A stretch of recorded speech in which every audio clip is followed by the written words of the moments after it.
Hello all. Today's topic power play on hydropower projects and the environment. கேரளாவில் வயநாட்டில் லேண்ட்ஸ்லைடை தொடர்ந்து பார்த்தீங்கன்னா ஆகஸ்ட் 20 சிக்கிமில் கேங்டாக்ல ஒரு பிளேஸ் பலூட்டர் அப்படின்னு சொல்லிட்டு அந்த இடத்துல ஒரு லேண்ட்ஸ்லைடு வந்து நடந்திருக்கு. அது வந்து பார்த்தீங்கன்னா 6 ஹவுஸ் வந்து இதனால் டேமேஜ் ஆகிருக்கு. ஒரு பில்டிங், அதாவது national hydro power electric corporation அப்படிங்கிற ஒரு கவர்மெண்ட்டோட building, power supply power project பண்ணக்கூடிய ஒரு பில்டிங் வந்து சேதமாயிருக்கு. அந்த பில்டிங்கோட நேம் டீஸ்டா 5, ஸ்டேஜ் 5ல் இருக்குது. டீஸ்டாங்கிறது அந்த டேம், சரிங்களா? ஸோ அதிலிருந்து அந்த ப்ராஜெக்ட் வந்து பில்ட் பண்ணியிருக்காங்க. பட் அந்த ஒரு பில்டிங் வந்து இங்கே சேதமாயிருக்கு. ஸோ ஹைட்ரோ பவர் ப்ராஜெக்ட்ஸ் அப்படிங்கிறது என்விரான்மெண்டலி சஸ்டைனபிளான இடத்துல தான் வந்து கண்டிப்பாக கவர்மெண்ட் மேக் பண்ணணும். அப்படி இல்லைன்னா இந்த மாதிரியான எக்கனாமிக்கலி வந்து பார்த்திங்கன்னா மிகப்பெரிய ஒரு சேதம் வந்து விளையும் அப்படிங்கிற நோக்கில் வந்து இதை பேசியிருக்காங்க. Next one, double break on the contest in the Haryana assembly elections. ஹரியானாவில் வந்து பார்த்தீங்கன்னா பிஜேபி 10 இயர்ஸாக ஆட்சி புரிஞ்சிட்டு இருக்காங்க இல்லையா? இப்போ காங்கிரஸ் வந்து பார்த்தீங்கன்னா ஒரு எழுச்சியாக வந்து உருமாறி கொண்டு இருக்கிறது. இதை வந்து ஃபேஸ் பண்ணுறதுக்கு பிஜேபி நிறைய யுக்திகளை வந்து கையாண்டுட்டு இருக்காங்க. அக்டோபர் 1 பார்த்தீங்கன்னா சிங்கிள் ஃபேஸில் அங்கே அசம்பிளி எலெக்ஷன் நடக்கிறதுக்கு ஸோ தீவிரமான பிரச்சாரங்கள்லாம் போயிட்டுருக்கு. தேர்ட் பார்ட்டியாக உருவாகிறதுக்கு நிறைய கட்சிகள் போட்டி போட்டுட்ருக்காங்க. அதில் ஜனநாயக் ஜனதா பார்ட்டின்னு ஒரு கட்சி ஆகட்டும், ஆம் ஆத்மி பார்ட்டி எல்லாமே வந்து களத்தில் வந்து தீவிரமாக பிரச்சாரத்தில் இறங்கியிருக்காங்க. ஸோ ஹரியானா எலெக்ஷன் பற்றி தான் இந்த டாப்பிக்கில் இவங்க பேசியிருக்காங்க. டெவஸ்டேட்டிங்னா என்னென்னு பார்த்தீங்கன்னா ஹைலி டெஸ்ட்ரக்டிங், டேமேஜிங் தான் வந்து டெவஸ்டேட்டிங். ஓகேங்களா? இந்த இடத்துல ஏ தான் வரும், சாரி.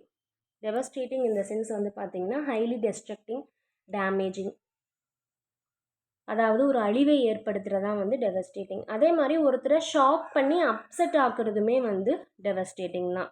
நெக்ஸ்ட் ஒன், அவுட்பர்ஸ்ட் அப்படின்னா ஒருத்தங்களுடைய சடனான எக்ஸ்ப்ரெஷன், ஒரு ஸ்ட்ராங் ஃபீலிங்கை எக்ஸ்ப்ரெஸ் பண்ணுறது தான் வந்து அவுட்பர்ஸ்ட். ஓகேங்களா? ஸ்ட்ராங்கான ஃபீலிங்கை எக்ஸ்ப்ரெஸ் பண்ணுறது தான் அவுட்பர்ஸ்ட்.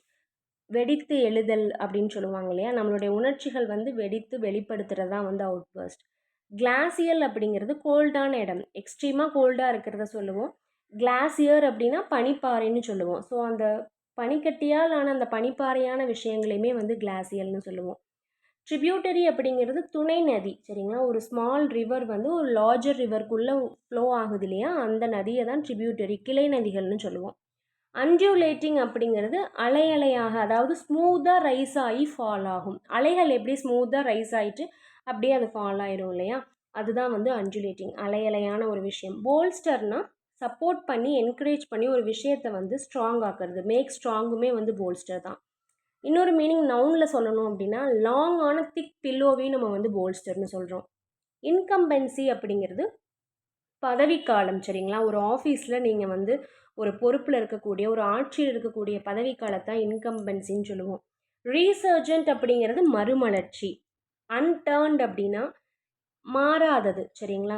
எந்த ஒரு மாறுதலையும் ஏற்படுத்தாதது தான் வந்து அன்டர்ன்டு. நாட் டேர்ன்ட் இந்த சென்ஸ் திரும்பாத அப்படின்னு சொல்கிறாங்க. பட் வந்து பார்த்திங்கன்னா மாறாதது அப்படிங்கிறது நம்ம எடுத்துக்கலாம் அந்த இடத்துல. பசிஃபை அப்படிங்கிறது ஒருவரை காம் பண்ணுறது, ஆங்க்ரியாக அப்செட்டாக இருக்கிறவங்கள வந்து பார்த்திங்கன்னா குவைட்டாக காமாக மாற்றுறது தான் பசிஃபை. கிரிவன்சஸ் அப்படிங்கிறது மனக்குறை, சரிங்களா? அந்த இடத்துல அன்ஃபேராக இருக்குதுன்னு நம்ம ப்ரொட்டஸ்ட்டோ கம்ப்ளைனோ பண்ணுறக்கான ஒரு விருப்ப மனநிலையை தான் வந்து கிரிவன்சஸ்ன்னு சொல்லுவோம். சூப்பர் ஆனுவேஷன் அப்படிங்கிறது ரிட்டைர்மெண்ட் பெனிஃபிட்ஸ், ஓகேங்களா? அதை வந்து சூப்பர் ஆனுவேஷன் சொல்லுவோம். ஓல்ட் ஃபேஷன் ஆகிடுச்சு அப்படின்னாலுமே, பழங்கால பொருட்கள் ஆகிடுச்சுனாலே நம்ம வந்து சூப்பர் ஆனுவேஷன் சொல்லுவோம். கிளெஃப்ட்னா ஒரு கிராக் ஏற்படுது இல்லையா? ஸோ அதுதான் பிளவு தான் வந்து கிளெஃப்ட். அண்டர்மைனிங் அப்படிங்கிறது ஒரு கான்ஃபிடென்ஸை வந்து நமக்கு வந்து கம்மிய செய்கிறது, சரிங்களா? அதாவது ஒரு அத்தாரிட்டியில் ஒரு பொசிஷனில் இருக்காங்க அப்படின்னா அவங்களுடைய பவரை வலுவிழக்க செய்கிறதுமே வந்து அண்டர்மைனிங்னு சொல்கிறோம். ஒரு லெஸ் எஃபெக்டிவாக மாற்றிடுவாங்க, கிராஜுவலாக வீக் ஆகிட்டே வந்துடும் உங்களுக்கு. அதுதான் வந்து அண்டர்மைனிங்.